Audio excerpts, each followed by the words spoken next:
말씀에서 함께 만남에 감사합니다.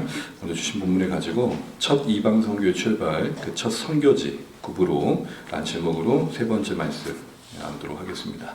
우리가 매주 예배 시간에 말씀을 듣는 이유가 뭘까요? 늘 설교자로서 항상 이걸 늘 묻습니다. 나는 왜 이번 주에도 하나님의 말씀을 전해야 될까? 여러분들도 질문해야 될 것 같죠? 나는 왜 매주 말씀을 들어야 되는가? 물론 매주만은 아닙니다. 나는 왜 말씀 앞에 늘 서야 되는가? 기독교 신앙의 참 신비로운 뭐냐면 분명히 하나님은 존재하시는데 그 존재하시는 하나님과 우리의 관계를 이해해 가는 데 있어서 타 종교는 좀 다른 인격성이 있다는 겁니다. 무슨 말이냐? 보통은 종교의 예배의 순서를 보게 되면 그 제의의 절차 속에 상당히 뭔가 체험적인 요소가 많습니다. 직접 뭔가 불을 지핀다든지 옛날 방식으로 도전하자면 어떤 실감한 어떤 체험을 한다든지.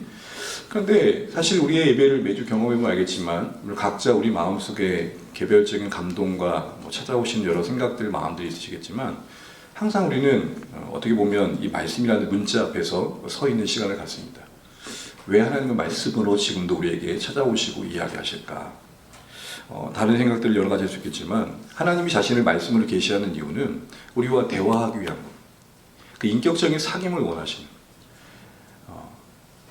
어떤 체험과 어떤 경험 속에서 어떤 체험 속에서 하나님의 어떤 존재를 느끼면 그것도 참 유익한 부분이 있겠지만 그 관계가 더 깊어지고 넓어진 데는 한계가 있을 수 있을 것 같아요. 우리가 연인 관계가 지내다 보면 설레이는 마음은 사실은 그리 오래가지 않잖아요. 혹시 지금도 설레십니까? 그 관계의 깊이라는 건 그 인격을 알아가는 대화 속에서 이해 속에서 또 폭넓어져가고 풍성해져 가는 것이죠. 하나님도 어쩌면 말씀 속에서 그런 관계를 기대하시는 거 아닐까 싶습니다. 요지는 뭐냐? 늘 듣는 말씀이 아니라 이 말씀 때문에 하나님에 대한 이해가 한 걸음 더 깊어지시기를 축복합니다. 그리고 그 말씀이 여러분 속에 하나님을 믿고 의지한 일에 더 큰 힘이 되시길 바랍니다. 그렇게 해서 더 깊어지고 풍성해져가는 하나님과의 인격적인 사귐에 하나님의 원하심을, 그 뜻을 경험해 가시면 좋겠습니다. 오늘 그런 전제 아래에서 오늘 주신 본문 안에서 우리에게 주신 생각, 원하시는 것들을 좀 묵상해 보고자 합니다. 우리가 지금 첫 행선지, 첫 선교의 첫 행선지 구브로에 머물러 있습니다. 사진 하나 보여주시죠. 이 구브로 섬은 지금 보시는 것처럼 안디옥에서 실루기라는 항구에서 배를 타고 간 첫 항구 정착지였습니다. 지중해에서는 크게 세 번째로 큰 섬이긴 한데 이 구브로 섬을 생각하면서 떠올릴 것 중에 하나는 뭐냐면 이곳이 지중해 역사의 축소판이라는 겁니다. 그 다음 사진 보여주세요. 그곳에 가보신 분들은 이제 나중에 경험해 보셔야겠지만 지중해, 로마에, 헬라에 온갖 유적지가 거기에 다 모여 있어요. 그 섬 자체가 갖고 있는 역사성을 봐도 주변의 모든 나라와 중복되어 있습니다. 지금도 현재 보게 되면 성경에는 구브로라고 되어 있지만 실제 이름은 키브루스로 되어 있거든요. 그런데 그 나라가 북쪽은 터키 쪽이고 남쪽은 또 그리스 쪽이에요. 그러니까 섬 자체가 상당히 복잡한 역사성을 담아내고 있다는 거죠. 그런 어떤 상징적인 자리에서 첫 선교가 이루어졌고 그리고 거기서의 사역의 결과가 단지 한 사람에 대한 결과를 이야기하고 있다는 게 오늘 첫 선교지 구브로를 보면서 기억해야 할 중요한 이야기입니다. 지난주 봤던 것처럼 왜 그랬습니까? 왜 누가는 이 사도행전의 역사를 써가면서 바나바와 사울의 그 첫 선교의 여정에 구브로라는 땅에서 그 성과를 숫자로 말하지 않고 단 한 사람의 희심만을 가지고 얘기했을까? 요지는 앞으로 바울이 이제 주도적인 이방 선교를 해갈 때 몇 명을 만나든 누구를 만나든 단 한 사람을 진심으로 대했던 그 마음 자세를 잃지 말라는 거겠죠. 그 사역의 본질을 다시 한번 각인시키는 계기가 되는 사건이었고 그렇게 되기를 기대하는 말씀이었던 것입니다. 우리가 지난주에 이 말씀을 통해 이야기해봤던 것처럼 교회라는 것이 여러 가지 방식으로 운영될 수 있습니다. 어떤 프로그램이라든지 시스템이 교회를 주장해 갈 수도 있겠죠. 필요합니다. 그러나 교회의 가장 큰 본질은 뭐냐? 한 영혼, 한 사람에게 천하의 무게를 담아낼 수 있는, 진심을 다할 수 있는 그런 마음가짐이 아닌가 싶습니다.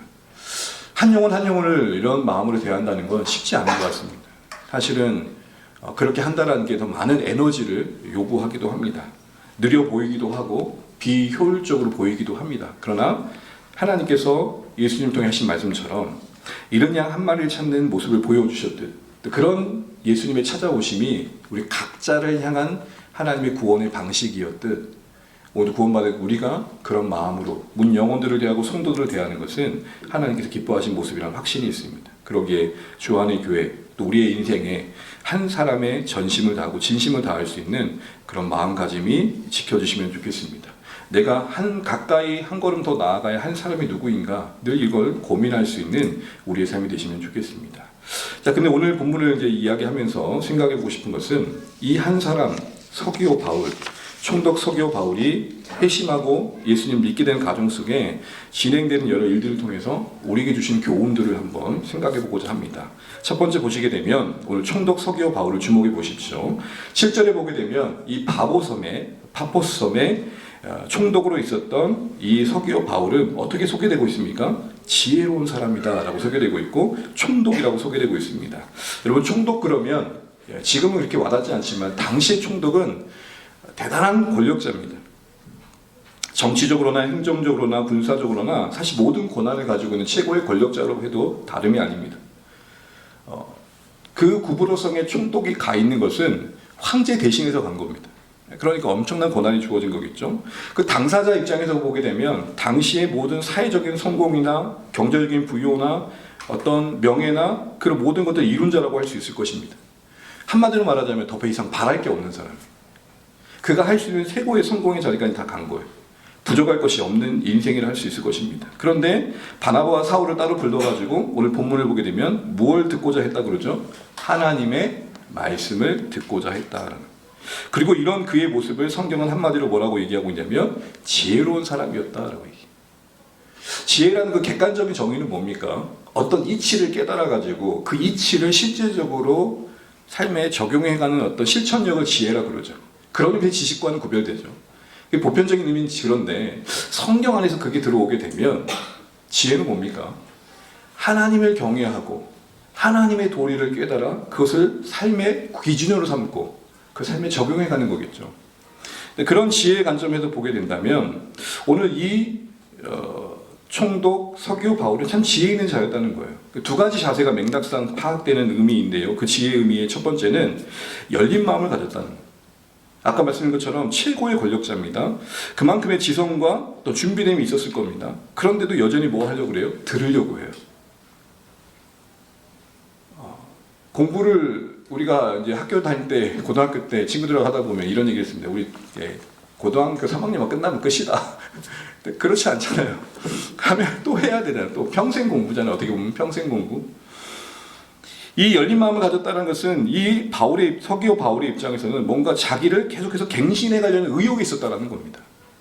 지금도 여러분 오늘날 참 마음만 먹으면 뭐 유튜브를 열어도 개설되어진 여러 강의들이 있고 온라인상에도 그렇지만 또 오늘날 뭐 지역마다 다양한 문화 강좌들이 있고 마음만 먹으면 뭔가 기회를 찾아다니면 우리를 갱신하고 활성화할 수 있는 여러 노력들을 할 수 있는 여건은 오늘만한 환경이 있을까 싶을 정도로 많이 좋아졌죠. 당시에 이 서기오 바울이 그런 것들을 찾아다니고 듣고자 했다는 것은 그만큼 그가 열린 자세를 가지고 모든 시기에 호의적이었다는 것을 우리에게 보여줍니다. 여기서 우리가 지혜가 갖는 중요한 요소를 보게 됩니다. 성경이 말하는 지혜 중에 하나는 뭐냐면 내 크기를 아는 겁니다. 달리 말하면 내가 얼마나 부족한지 그리고 뭔가 필요한 존재인지를 모르는 것이 많은지를 겸손히 인정하고 그렇게 들으려고 하는 거예요. 우리 자신 한번 돌아보죠. 나는 자꾸 들으려고 하는 자인가 아니면 내가 알고 있는 그 한 가지 되게 고집하는 자인가. 두 번째로 생각해 볼 수 있는 것은 더 본질적인 의미인데 허기진 마음을 가진 자라는 겁니다. 그게 지혜라는 겁니다. 이게 왜 지혜일까요? 그 허기진 마음에 하나님 나라가 임했기 때문입니다. 여러분 오늘 그가 대단한 성공을 이루었다 그러잖아요. 그런데도 여전히 뭔가 진리를 찾고 있어요. 그렇게 볼 수 있는 것 중에 하나는 오늘 이방인의 그러니까 총독 서기오 바울이 이방인이에요. 로마 사람이에요. 그럼에도 불구하고 유대인을 그 곁에 두고 있어요. 오늘 바 예수라는 사람은 유대인이에요. 만약에 단지 직접적인 호기심만 있었다면 오늘 이 서기오 바울은 굳이 이 바 예수를 그 옆에 둘 필요가 없었을 것 같아요. 그 당시 지혜자라고 하는 사람이 얼마나 많았겠어요.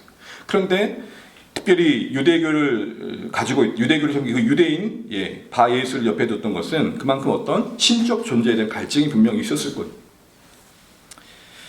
그런 게 아예 없었다면 곁에 둘 필요도 없었다는 거죠. 특히나 오늘 보신 것처럼 하나님 말씀을 듣고자 합니다. 오늘 식으로 말하면 성경 공부하고 싶어 했다는 거예요. 바 예수를 곁에 두었고 그걸 통해서 뭔가를 얻고자 했지만 뭔가 한계가 있었던 것 같죠. 듣는 거 분명 그때는 뭔가 나름대로 뭔가 피로를 채우는 것 같지만 뭔가 목마름이 계속 있었던 것이죠. 더 나아가서 지금 총독이라는 그 자리의 성공도 어쩌면 그 인생의 근본적인 질문에 대한 답을 주지 못했다는 것을 생각해 볼 수 있습니다. 만약 그가 부족함이 없었다면, 이런 목마름이 없었다면 굳이 유대인 바 예수를 옆에 둘 필요도 없었고 바울과 사울을 따로 불러내가지고 하나님의 말씀을 들을 필요도 없었을 것입니다. 특별히 12절 결론에 보게 되면 그가 주의 가르침에 놀라게 되죠. 이 말의 의미는 이 놀랍게 여겼다 이 말의 의미는 충격을 받다, 깊이 사로잡히다, 의역을 좀 하자면 기존의 체계가 무너지다는 새로운 세계를 경험하게 되다라는 것입니다. 목마름을 가지고 갈증을 가지고 하나님의 그 존재에 대한 어떤 갈망을 가지고 나아가는 그에게 진리가 열어준 새로운 세계를 맞이하게 되었다는 것입니다. 분명 기적을 보았지만 뒤에 보시게 되면 바예수가 눈이 가리워지는 기적을 보았지만 기적 때문에 뭔가 믿게 된 게 아니라 주님의 가르침에 지금 놀라고 있는 것이죠. 이런 모습들을 보게 될 때 오늘 이 서기오 바울의 지혜 있다 함은 듣고자 하는 마음, 다른 말로 열린 마음, 허기진 마음이 있었다는 것. 그것이 그 안에 진리가 임하고 구원이 임하는 과정이 되었기 때문에 결국 지혜 있는 자라고 하는 것입니다. 왜요? 결국 지혜라는 것은 하나님을 경외하는 자리에 서는 것이니까. 그런 의미에서 여러분, 우리에게 구원을 주시는 이 복음에 대한 우리의 자세를 한번 돌아보고 주변 사람들을 한번 돌아보시면 좋겠습니다. 여러분, 성경에 말하는 복음은 뭡니까? 예수님이 우리를 지혜에서 구원하신 구원자시다. 근데 그 구원의 과정이 하나님께서 우리에게 주신 선물로 주어주신 은혜다. 이거 아닙니까? 골자를 말하자면. 그런데 이 은혜의 구원, 하나님의 선물인 구원, 죄에서 자유케 됨, 이게 들려지는 자가 있다면 그건 누구일까요? 이 복음이 받아들여지기에 그 마음이 열린 자가 있다면 어떤 자의 모습일까요?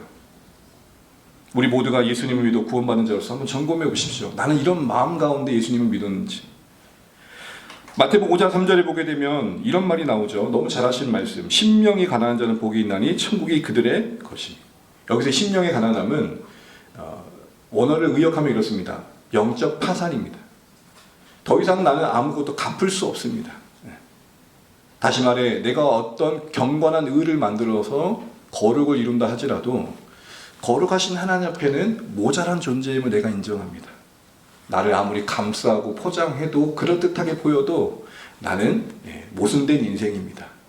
내 죄, 내 민낯을 본다면 다들 나를 손가락질할 것입니다. 이런 낮아진 마음, 깨어진 마음입니다. 바로 그 마음에 뭐가 임한다고요? 천국이 임한다. 자기 의가 깨어지고 죄를 자각하고 깨닫는 그 심령에 구원이 임하는 것입니다. 죄를 깊이 인식한 것은 괴로움입니다. 사실 내 죄를 본다는 게 여러분 기쁘진 않을 겁니다. 그 수치가 주는 부끄러움이 있으니까요. 그런데 역설적으로 그 죄의 탄식, 그 쓰라린 번뇌 속에 은혜의 달콤함이 임합니다. 다시 말해 죄가 죄될 때 은혜가 되는 거죠. 여러분 우리 보통 틀린 말은 아니지만 예수님 당신이 사랑하십니다 라고 이야기를 합니다. 그 말 그 자체로 참 귀한 말이죠. 그런데 전혀 종교적인 배경도 없고 그 말을 처음 듣는 비신자로 있다고 생각해 보십시오. 아마 이런 반응 아니겠습니까? 만약 제가 그런 사람이었다면 이렇게 반응했을 것 같아요. 그래서요. 그 예수가 나를 사랑한 게 나하고 무슨 상관이 있는데요? 라는 생각하지 않겠습니까? 그런데 만약 제가 제 양심의 무게에 짓눌려서 드러나진 않았지만 스스로 그 죄의 무게에 힘들어하고 이 죄를 어떻게 해결할까 고통스러워하고 자신의 인생에 허기짐에 헐떡이고 있을 때 예수님이 당신을 구원하셨고 사랑하십니다. 은혜로 당신을 구원하시기 원하십니다는 말은 달리 드릴 것 같아요. 누군가 나를 건질 분이 있다면 마치 지푸라기도 잡는 심정으로 붙들고 싶은 마음이 있을 것 같아요. 사랑하는 주안의 가족 여러분, 그런 의미에서 우리 마음이 깨어지고 으깨어져서 절대자이신 하나님 그 은혜의 구원이 우리에게 필요하다는 것을 각인하게 되고 인식하게 되는 것은 놀라운 의미입니다. 그리고 그게 지혜입니다. 은혜가 받아들여질 마음의 상태가 마련되는 게 지혜 있는 자예요. 아무리 탁월한 지식을 얻는다 할지라도 그 지식이 모든 지혜의 근원이신 하나님께로 나를 이끌어가는 지식이 아니라면 망할 지식인 거죠. 물론 다 똑똑하다고 예수님을 거부하는 건 아니에요. 근데 실제적으로 진짜 깊은 지식에 깊이 들어가게 되면 그 지식의 세계 속에서 설명할 수 없는 것들 앞에서 신을 발견하게 되는 게 정직한 마음이라고 누군가 그러더라고요. 예를 들어서 우주를 연구하는 학자가 있다고 생각해 보세요.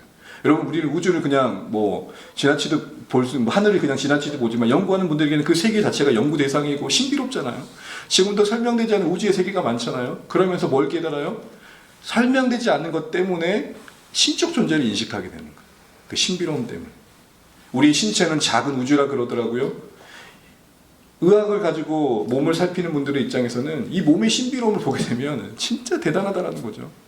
그런 모든 것들 속에서 하나님을 만난다는 것은 지혜인 것이죠.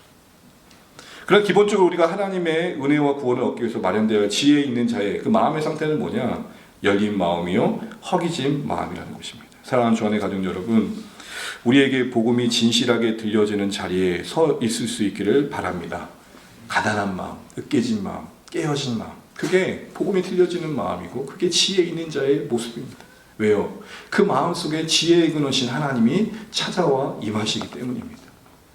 몇 가지 지식을 안다고 좀 우쭐대고 잘난 척하는 사람 보면 여러분도 보면 어떠세요? 여러분 수준에, 우리 수준에서 그런 사람 보면 어때요? 아유, 참, 좀 몇 가지 좀 안다고 좀 치하네. 그렇게 생각하잖아요. 근데 그런 하나님이 우리를 보실 때는 어떨 것 같아요?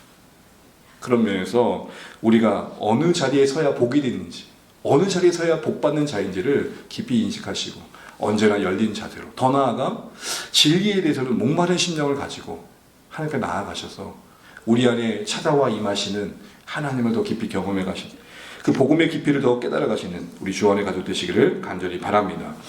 이 가정 속에서 우리가 보게 되면 바예수라는 사람이 방해를 한 게 보이게 됩니다. 그는 엘루마라고도 하죠. 마술사라고 번역되어 있는 그런 모습으로 소개되고 있습니다. 그런데 오늘 특별히 이 바예수는 유대인 거짓 선지자요, 마술사이면서 총독과 함께하는 자로 소개되고 있습니다. 총독과 함께 있다는 것은 총독의 신임을 얻고 채찍근의 자리에 서 있다는 것이죠. 늘 옆에 바예수가 바울 옆에 있었다는 것입니다. 총독 서기오 바울이 그를 옆에 둘 정도라면 아무래도 웬만해서는 웬만한 데 대해 깊은 조회를 가지고 지식을 가지고 있고 또 마술사라고 하니까 뭔가 초자연적인 능력을 가지고 사람들에게 매료시킬 수 있는 영향력을 행사하는 모습을 갖고 있었다 할 수 있을 것입니다. 여러 분야의 조회도 깊고 마술과 같은 초자연적 능력을 겸비한 사람이었기 때문에 아마도 바울은 그 바예수 옆에 두었을 것입니다. 그런데 그 사람이 지금 바나바와 사울을 통해서 말씀을 드리려고 했던 바울을 방해합니다.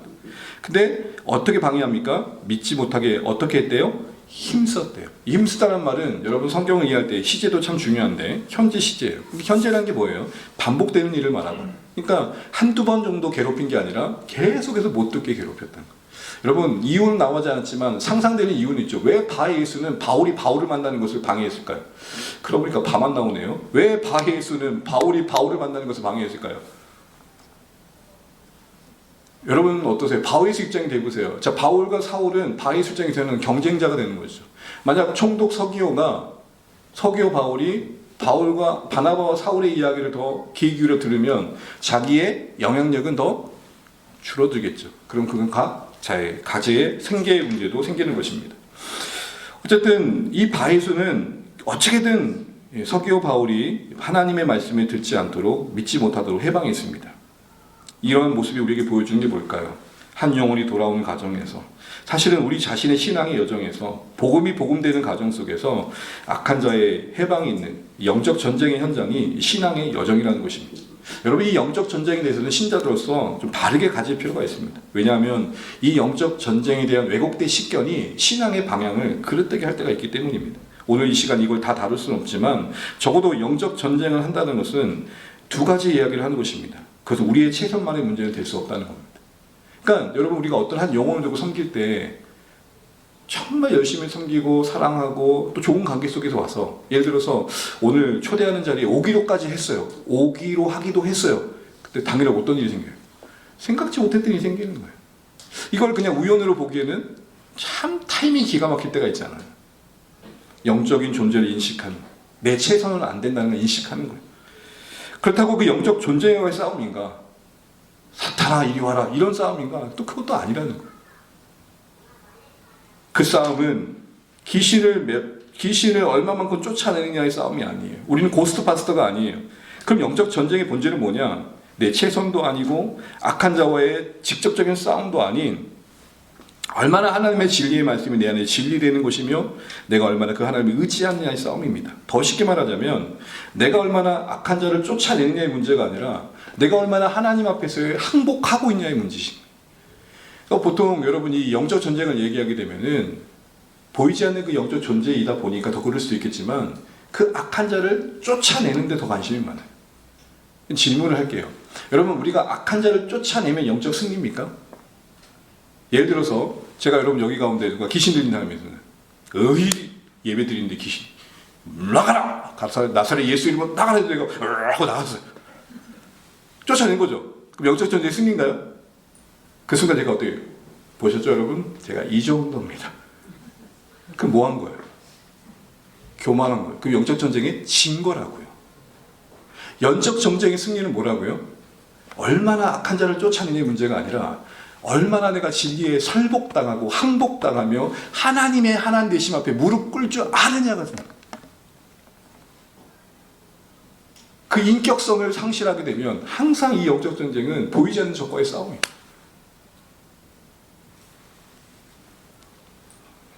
그런 개념을 우리가 바로 알고 해야 우리는 하나님의 방법대로 싸울 수 있는 것이겠죠. 특히나 여러분 오늘 바 예수의 이름을 보게 되면 참 이름이 아이러닉한 게 그 이름의 뜻이 뭐냐면 예수의 아들이에요. 이 바라는 말이 여러분 바요나 시모나 들어보셨죠? 바요나 시모나 요나의 아들 시모나 이런 뜻이고. 그러니까 바라는 말이 무슨 말이에요? 아들이는 바 예수는 예수의 아들. 예수의 아들이 예수를 못 믿게 하고 있어요. 이런 호로자식 이렇게 얘기하잖아요. 보통 이렇게 말하면 예수의 아들이 누구를 못 믿게 하고 있다고요? 여러분 여기서 뭘 봐야 돼요? 영적 전쟁의 특성을 보는 거예요.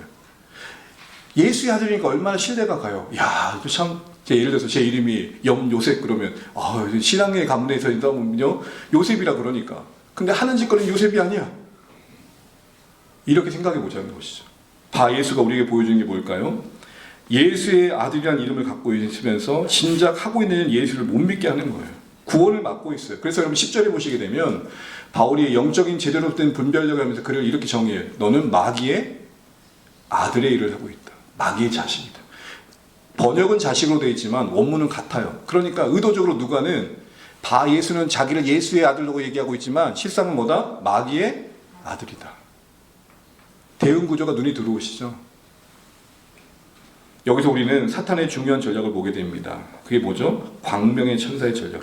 또 하나 바 예수가 예수를 못 믿게 한다?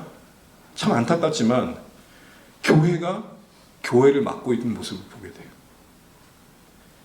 하나님 나라가 임하고 확장되는 데 있어서 이 땅의 교회가 통로가 되는 게 아니라 오히려 걸림돌이 되는 모습을 여기서 보게 돼요. 우리가 하나님의 자녀라고 이 땅에 살아가는 동안 혹시 우리는 의도하지 않게 뜻하지 않게 하나님의 자녀를 부르신 일들에 쓰임받기보다는 오늘 바 예수처럼 이름은 하나님의 자녀인데 정작 하나님의 자녀가 하나님 자녀 되지 못하게 하는 일들에 쓰여지고 있을 수 있겠다라는 생각들을 해보면 두려운 일인 것이죠.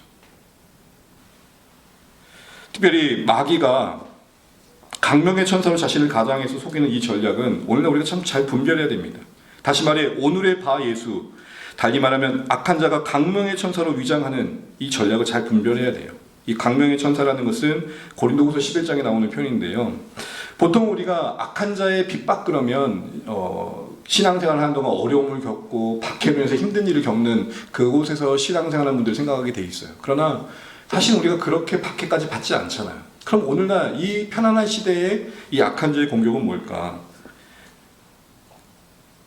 노골적인 박해는 없지만 신앙은 호영시키지만 진리의 수준을 떨어뜨리고 본질을 왜곡하는 쪽으로 이끌어 간다는 것이죠. 그러니까 신앙생활을 하지 못하도록 막는 것도 악한 자의 해방이지만 되려 강명의 천사로서의 악한 자는 신앙생활을 하게 해요. 되려 하게 하되 제대로 하지 못하게 한다는 말이에요. 그럼 뭐가 더 그 당사자에게는 더 유해한 걸까요? 신앙생활을 못하게 하는 게 그의 영혼에 유해할까요? 아니면 신앙생활 하세요. 하는데 제대로 못하게 하는 게 더 유해할까요? 여러분은 어떤 게 더 고차원적 전력으로 여겨지세요?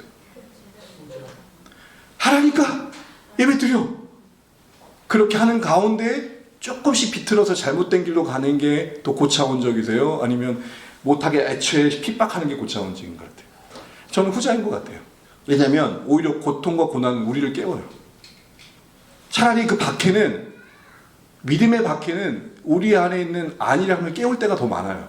그러니까 여러분 C.S. 루이스가 상상 가운데 쓴 스크루테이프의 편지를 보게 되면 야, 그 환자를 접근할 때 최대한 박해를 주지 마. 고난을 주지 마. 괜히 이 세상의 허무함을 깨워가지고 천국 바라보니까 괜히 그냥 놔둬. 이렇게 말한단 말이에요. 선해 보이지만 본질을 흔드는 전략으로 점점 신앙 안에 있지만 본질로부터 멀어져서 참된 신앙생활을 하지 못하게 하는 전략이 오늘날 강명의 천사로 위장하는 악한 자의 유혹입니다. 몇 가지 예를 들자면 진리를 전면으로 부정하진 않지만 조금씩 비트는 거예요. 예를 들어서 예수님을 말하는데 예수님의 십자가의 대속 그거에 대한 어떤 회개에 대한 본질의 얘기는 흠이하게 많은 거죠. 그러니까 예수님 당신을 사랑하십니다 정도만 얘기하는 거예요. 죄에 대한 분별과 책망보다는 좋은 게 좋은 거 아니에요? 하나님 다 이해하세요? 뭐 이런 것만 얘기를 하는 것이죠.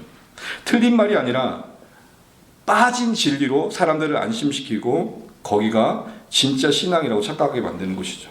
또한 어떤 성공과 축복과 형통을 신앙으로 이야기하게 합니다. 그것이 복음이라고 말합니다. 그래서 고난이 없는 영광을 구하게 하는 것이죠. 여러분, 신앙의 요소 안에는 기적도 있어요. 그렇죠?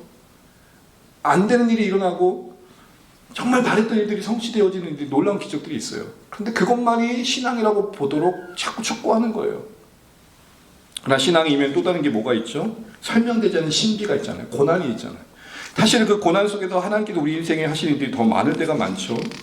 축복만을 그래서 신앙의 성공이라고 말하면서 신앙생활의 방향을 자꾸 자기중심적으로 몰아가는 것도 강명의 천사가 우리 가운데 하는 일일 것입니다.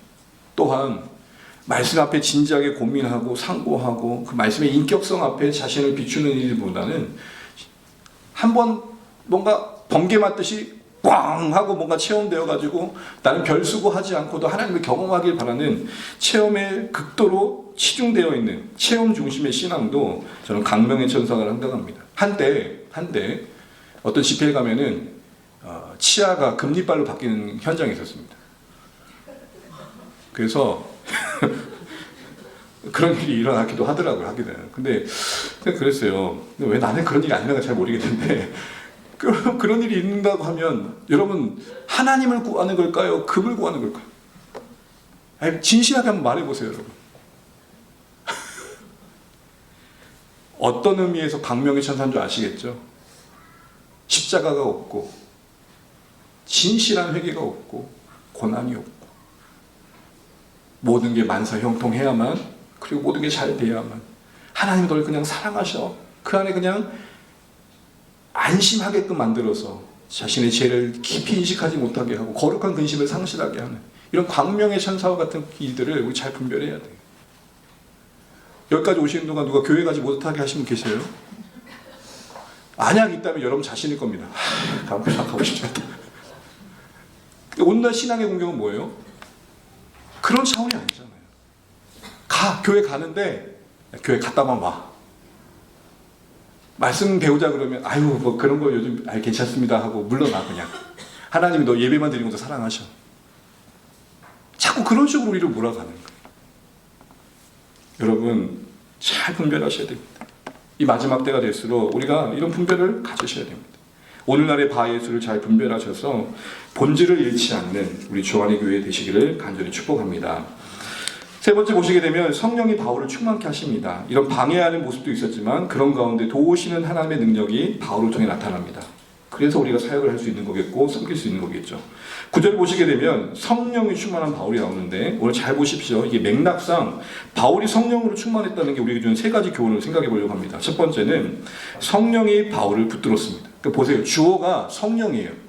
누가 충만해요? 성령이 충만해요. 그러니까 성령이 누구를 붙든 거예요? 바울을 붙든 거예요. 이 말은 성령이 도우셨다는 거죠. 참 감사가 되는 건 안디옥 교회에서 이들을 파송했던 것은 누구예요? 성령 하나님이에요. 그 보내셨던 분이 지금 어디 계셔요? 보낸 그곳에 계셔요. 아멘. 나를 구원하신 하나님이 나를 구원하고 나의 삶의 자리에 여전히 함께 하신다는 이 진리가 뻔한 게 아니라 나의 삶을 살리는 진리가 될 수 있는 이유는 그것이 진짜 우리에게 준 능력이 있기 때문입니다. 오늘 바울을 보십시오. 디모데후서 1장 12절에 이와 같은 고백을 하게 됩니다. 우리 같이 한번 읽어보겠습니다. 디모데후서 1장 12절 같이 한번 읽죠. 시작. 나를 능하게 하신 그리스도 예수 우리 주께 내가 감사함은 나를 충성되게 여겨 나를 능하게 하신 누구요? 그리스도. 직분을 맡기고 그냥 알아서 해 하신 것만이 아니라 떠넘기신 게 아니라 맡기셨다는 것은 맡기신 가운데 그 일을 할 수 있는 능력도 때마다 주시는 분으로 자신을 드러내고 계시는 능하게 하시는 하나님. 여러분 오늘 한 주간 아침에 문을 열 때 이렇게 한번 기도해 보십시오. 나를 능하게 하신 하나님, 오늘 나를 보내신 일상과 그곳에서 감당할 여러 일들을 주와 동행하며 감당하게 해주십시오. 기도하십시오. 능하게 하신 하나님, 우리 힘으로 사랑할 수 없잖아요. 우리 힘으로 순종할 수 없잖아요. 우리 힘으로 이길 수 없을 때가 많잖아요. 그래서 신앙은 고행이 아니라 뭐라고요? 거기 나와 있습니다, 여러분. 신앙은 고행이 아니라 뭐라고요? 동행이라고. 동행하시는 하나님의 은혜를 한번 누려보십시오.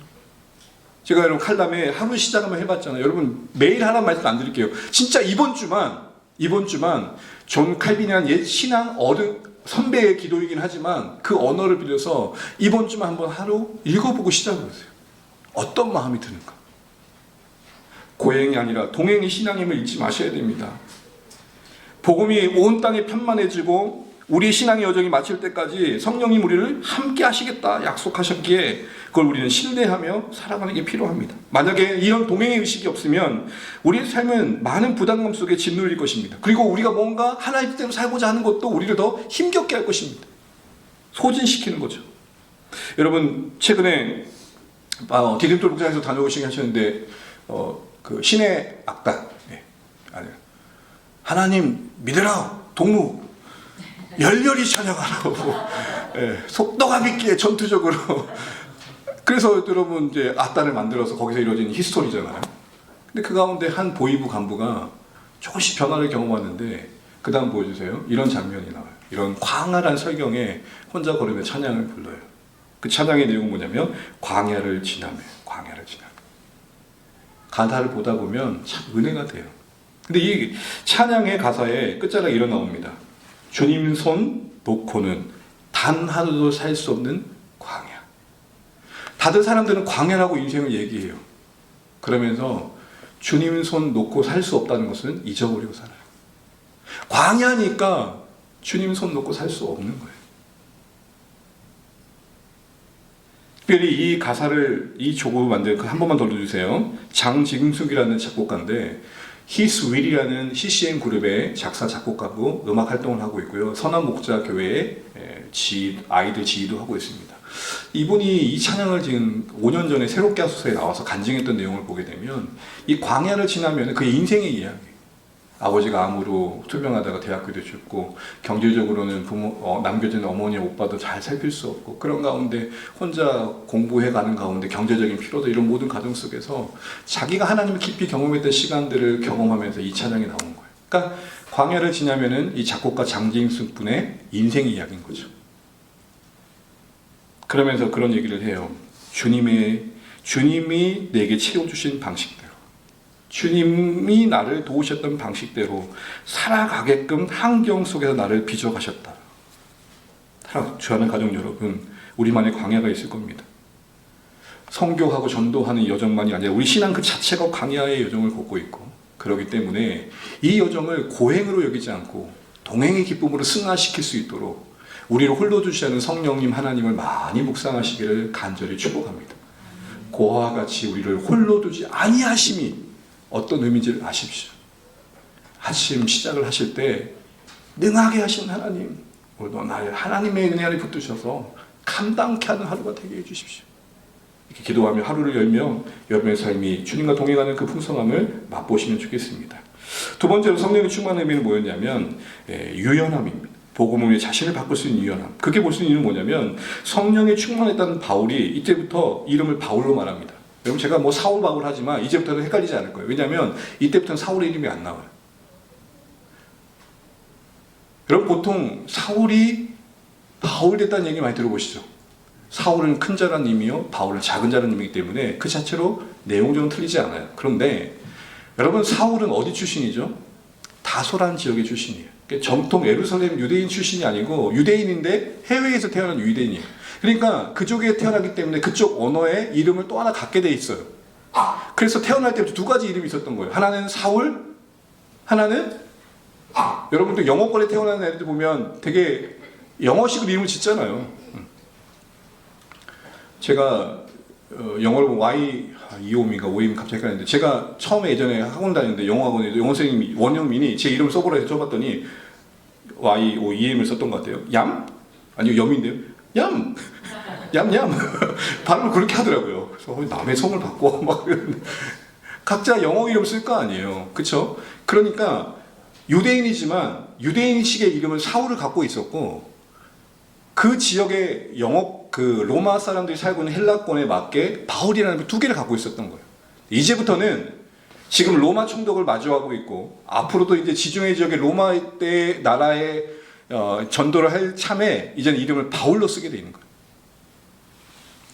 바울의 이름이 첫 등장한 이후에 이제 오늘 선교 과정에서는 사울이 아닌 바울로 자기를 사용합니다. 다시 말해서 단순히 이름을 바꾼 게 아니라 로마 총독을 섬기는 상황에 적절한 자세를 취한 것이라고 이해되시죠? 그러니까 사울이 바울로 바뀐 게 아니고 원래부터 원래 가지고 있는 바울의 이름을 그 상황에 적합하게 꺼내 쓴 거예요. 사울을 고집하지 않았다고요. 로마 총독 바울 앞에서 나 사울이라고 하지 않고 그 사람과 대화하기 위해서 자기의 이름을 바울로 소개했다고요. 복음을 위해서 자신을 바꿔가는 거죠. 복음의 소통을 위해서 적합한 모습을 고민하고 실천하는 거죠. 그래서 섬김이라 그러는 거예요. 그래서 다른 곳에서 이렇게 말합니다. 바울의 이야기를 고린도전서 19장 한번 읽어보겠습니다. 시작. 내가 모든 사람 앞에서 자유로우나 스스로 모든 사람에게 종이 된 것은 더 많은 사람을 얻고자 함이라. 내가 여러 사람에게 여러 모습이 된 것은 아무쪼록 몇 사람이라도 구원하고자 함이니 내가 복음을 위하여 모든 것을 행함은 복음에 참여하고자 함이라. 아멘. 곱씹으면 곱씹을수록 생각할 것이 많은 구절이에요. 오늘 몇 가지만 보면 자유하지만 그 자신의 정체성은 복음 안에 이미 자유하지만 스스로 모든 사람에게서 뭐가 됐다고 선택해요? 종이 되어요. 그 여러 모습이 된 걸로 표현해요. 종이 됐다는 건 단순히 그냥 받들어 섬긴다는 게 아니라 그 만나는 사람에게 적합한 모습으로 자신을 바꿔갔다라는 거예요. 목적은 뭐예요? 어떻게든 그 사람들을 구원하기 위해서. 이게 뭘까요? 자기의 정체성을 잃지 않으면서 모든 사람 앞에서 유연함을 갖는 이 모습은 우리의 삶에 어떻게 적용될 수 있을까요? 여러분, 선교사님들이 선교제를 가기 위해서 가장 많이 준비하는 게 뭘까요? 내가 알고 있는 예수의 복음이 그 민족의 언어로 어떻게 표현돼야 될까? 그 이해 방식 속에 이 예수님의 사랑은 어떻게 전해져야 될까? 이런 전문용어로 말하면 상황하라 그러는데 그 상황에 맞게 자기를 바꾸는 고민들을 한단 말이에요. 그러니까 거기서 그 사람들이 먹는 음식을 자기도 늘 먹으면서 연습해가는 거예요. 어떤 선교제 가는데 자기는 뱀을 한 번도 안 먹어봤는데 거기 고산지대 뱀을 먹어야 된다 그래요. 열심히 뱀 먹는 연습을 하는 그게 선교라고. 나는 절대 안 먹어. 이게 아니고 복음을 전하는데 이게 필요하다면 내가 한번 노력해 볼게. 이게 지금 바울의 자세였다는 거죠. 여러분, 이런 복음을 위해 자신을 종으로 살아내게 하는 그 선교적인 유연함은 우리 삶에도 필요합니다. 물론 우리는 진리의 수준을 타협하고 낮추면 안 됩니다. 그러나 자세는 낮춰야 됩니다. 그럼 저는 이렇게 표현하고 싶어요. 맞춤이라. 진리의 수준은 낮추면 안 되지만 진리를 전하는 우리 삶의 자세는 낮춰야 돼요. 누구에게요? 그 진리를 듣는 자들. 여러분, 제가 여러분에게 이렇게 설교하지만 영화보다 설교할 때 어떻게 할까요? 은희라, 재유라, 반가워. 저것들 이제서야 눈이 뜨네. 예수님이 너희들을 이렇게 사랑하신데 하겠죠. 은율이 제일 이리 와. 앉아. 자, 로마서 1장 빨리 펴. 이러지는 않을 것 같아요. 이게 뭐예요? 유연함이에요.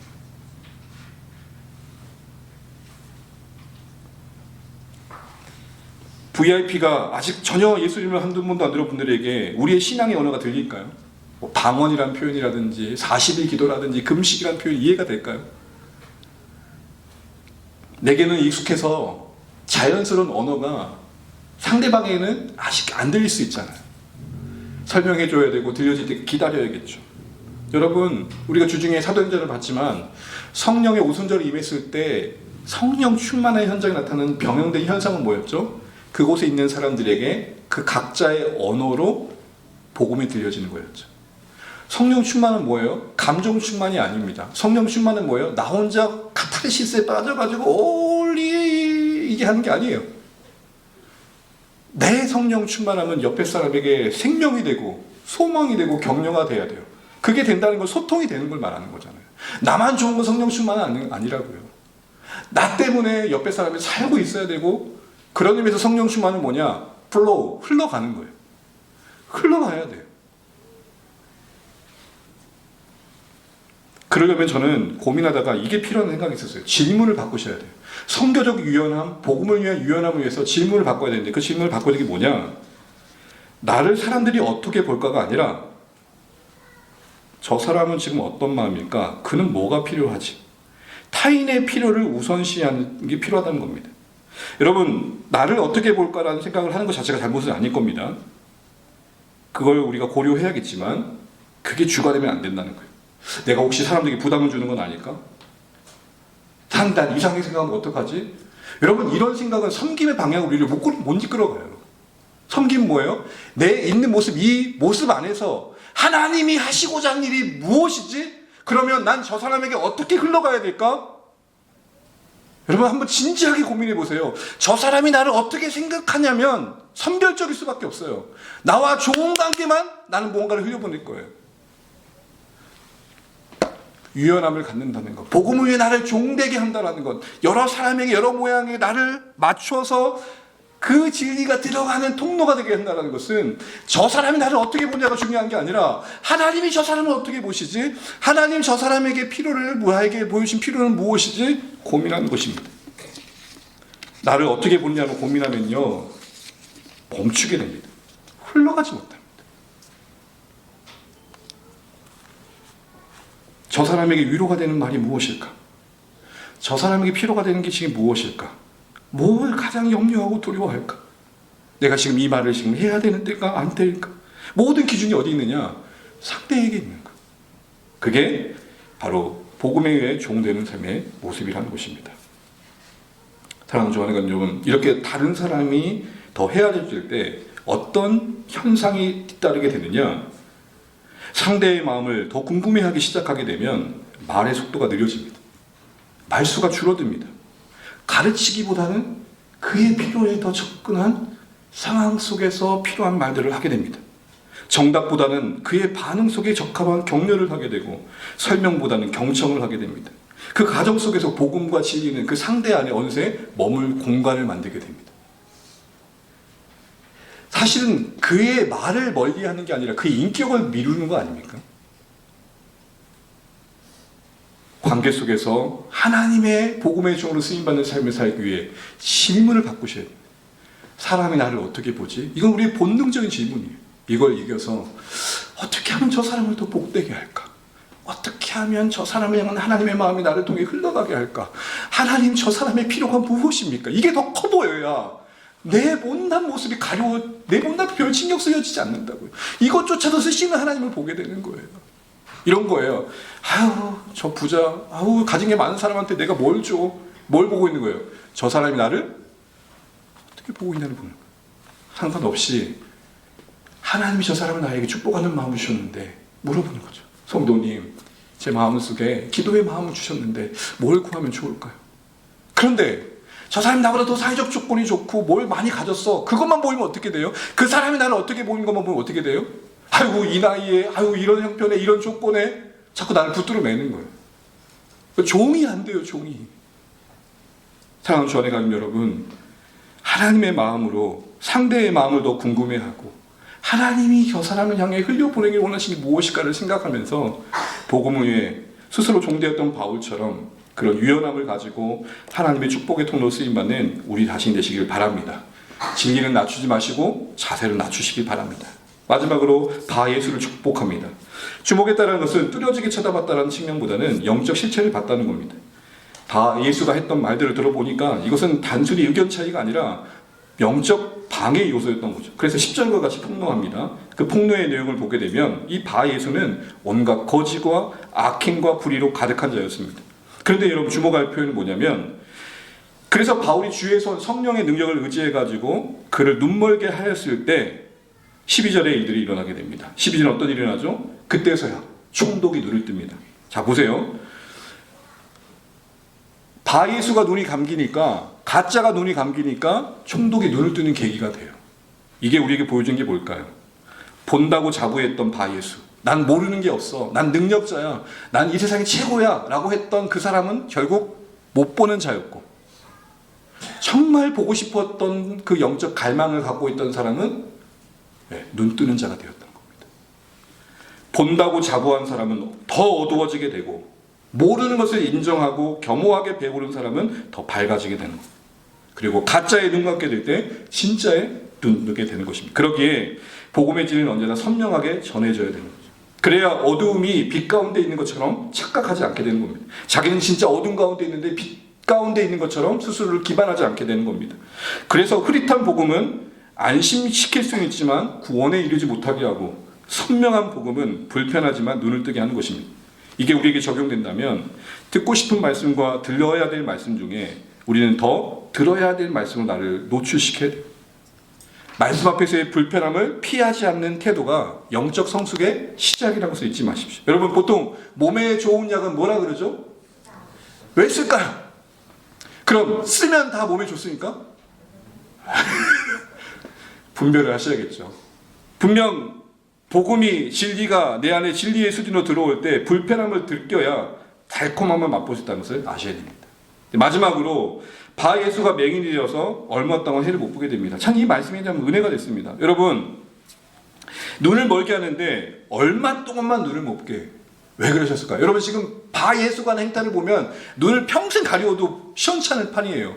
예수 못 믿게 하고 있잖아요. 방해하고 있잖아요. 하나님의 심판이 임해도 될 만큼 행위를 하고 있단 말이에요. 그런데 언제 동안만 못 보게 하셨다고요? 얼마 동안. 왜 그러셨을까요? 이 얼마 동안이 상징하는 게 뭘까요? 이 얼마 동안이 상징하는 것은 어둠의 징계 속에서도 여전히 뭘 주시는 하나님이에요? 기회를 주시는. 눈을 못 보게 하시는 그 체험은 바 예수로 하여금 그의 어둠을 직시하고 깨달으라는 사인이었던 거죠. 징계가 그 자체로 목적이 아니라 돌아오게 하시는 하나님의 손길이었던 겁니다. 참 그래서 어려워요, 신앙생활은. 여러분, 제가 여러분들을 위해서 기도할 때 사랑하는 주 안의 가족 성도님들에게 아무 염려도 없고 평안하게만 해주십시오 하면 저는 사꾼일까요? 선한 목자일까요? 저를 사꾼이라고 말씀하시면 지금 무슨 의미인지 아시겠죠? 하나님, 우리에게 복을 주십시오. 그러나 어쩔 수 없는 고난 속에서 무너지지 않게 해주십시오. 잘 되시기를 축복합니다. 별로 잘 되고 싶지 않으십니까? 잘 되시기를 축복합니다. 더 나아가 자라나시기를 축복합니다. 우리 원치 않는 상황이 주어졌을 때 나를 자라게 하시는 하나님의 손길을 받아들이십시오. 특별히 얼마 동안이라는 시간 속에 우리의 오늘이 있다는 거 잊지 마십시오. 이거 마음 지키셔야 됩니다.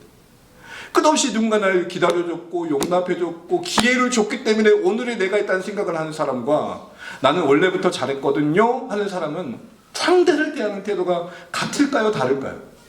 다를 수밖에 없는 것입니다. 여러분, 최근에 자녀를 대하든 사랑하는 가족들을 대하든 또 여러분 이웃들을 대하든 어떤 마음이셨어요? 우리 얼마나 자주 얼마 동안 우리가 기회를 부여받았다는 것들을 반복해서 잊고 삽니까? 문 영혼을 향해서, 이 약한 세상을 향해서 긍휼의 마음을 지키기를 하나님께서 원하십니다. 그래서 이 망할 자식과 같은 바 예수에게 아이들을 평생 못 뜨게 하신 게 아니라 얼마 동안만, 이게 웃기네요. 얼마 동안만 못 보게 하신 거예요. 요한복음 3장 16절 함께 암송할까요? 시작. 하나님이 세상을 이처럼 사랑하사. 하나님이 세상을 이처럼 사랑하사. 그 마음을 우리가 지키고 그 사랑이 말하는 긍휼을 따라 우리가 누군가에게 좀 더 넉넉함을 보이고 기다림을 보일 때 그것이 한 인생을 돌아오게 하신 하나님의 가정 속에 있었음을 기억하시고 또 복음을 따라 사는 우리 삶에 오늘 주신 말씀들이 가난한 지표가 되시기를 간절히 축복합니다.